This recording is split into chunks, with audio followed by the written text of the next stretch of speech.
WECT's Marquise Emerson is at the scene where it happened across the street from the Go Gas on 17. Marquise, has everything returned back to normal? Fran, traffic here has definitely subsided in the wake of yesterday afternoon's gridlock. But the threat of another traffic jam on this road is always a possibility, and drivers say they're ready for a change. Marquise, what's the issue? John and Fran, well, for one, it's not exactly allowed, but the rules are rarely enforced. That could change with tourist season coming up. WECT's Marquise Emerson is live from one of the hardest hit areas. So what do things look like there now, Marquise, after some work has actually gotten done? John, a few weeks ago, Ocean Ridge Plantation was simply a disaster.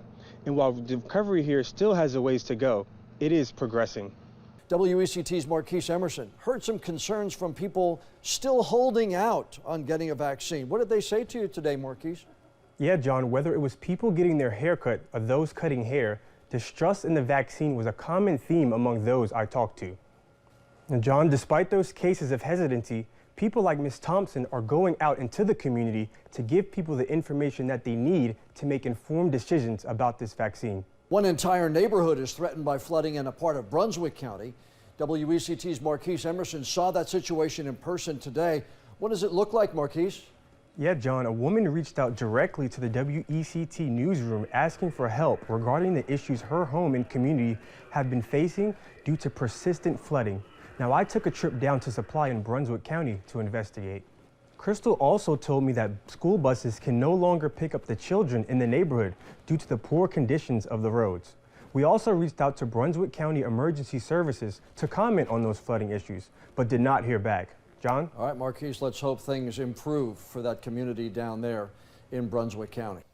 And as you heard them say, they get to do this kind of training so infrequently that they have to make it count. John? All right, Marquise, thanks. Barbicide, an apron, clippers, a typical trip to get a haircut for some people, but in the black community, it's so much more. Joe Hardy feels like he can literally let his hair down when he goes to the barbershop. Like, honestly, where can you go and talk about any and everything from your culture to current events to how your day was going, you know? So I think it's a very important pillar of the community, especially the black community. Right now, a lot of the talk centers around the COVID-19 pandemic, and a hot topic at the moment, whether to get a vaccine. Darren Davis manages City Cuts in downtown Wilmington, and he has his own reservations about the vaccine. It came out entirely too fast for me because they didn't have time to do any research on it. And I'm very particular about what I put in my body. Linda Thompson is the county's chief diversity and equity officer. She's heard those concerns before and understands the hesitancy towards the vaccine. There have been nightmarish stories. You've got the historical nightmares that we've heard about, the Tuskegee experiment, and so many other things. But Thompson wants others to look to the future and says it's imperative to get vaccinated because of how hard the coronavirus has hit the black community. I have had personal close friends to die of COVID. I've seen more of my friends and colleagues die of this disease than I have ever experienced anything like this in my life. The hope is people will continue to talk about the issue, to trim down the fears and have a fresh look on the vaccine, but there's still work to do. You know, personally, I'm not going to take it as of yet.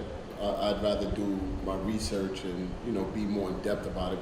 Cars just feet away from being submerged. Potholes turned into mini ponds, children's play sets planted in muddy water, and street poles resembling anchored buoys. Mother Nature has turned this subdivision in Supply into a swamp-like landscape. Crystal Wonder is a mother who lives in the community and says her frustration overflows on days like this. This happens every single time it rains. It's, you know, if there's a little bit of rain for a day, we're okay, but anything more than a day of rain, the whole road gets completely washed out. Wonder says she and her neighbors have reached out to those who manage the community and Brunswick County officials, but haven't gotten much luck. I've been told it's public, there's nothing they can do, but then I've also been told that it's a subdivision, we have no rights to do certain things. She's not the only one dealing with high water today. Schools across the region were on delay or closed because of high water, And these pictures from Bolivia and Atkinson show the seemingly endless rain that has posed problems for plenty of people. But the widespread impact of this recent rainfall does little to dampen the anxiety Wonder feels. With each new downpour, she fears the worst and hopes the problems dry up before something bad happens. God forbid somebody drowns, whether if there's an emergency, we can't get no medical attention through here. If there's a fire, we can't get them people through here.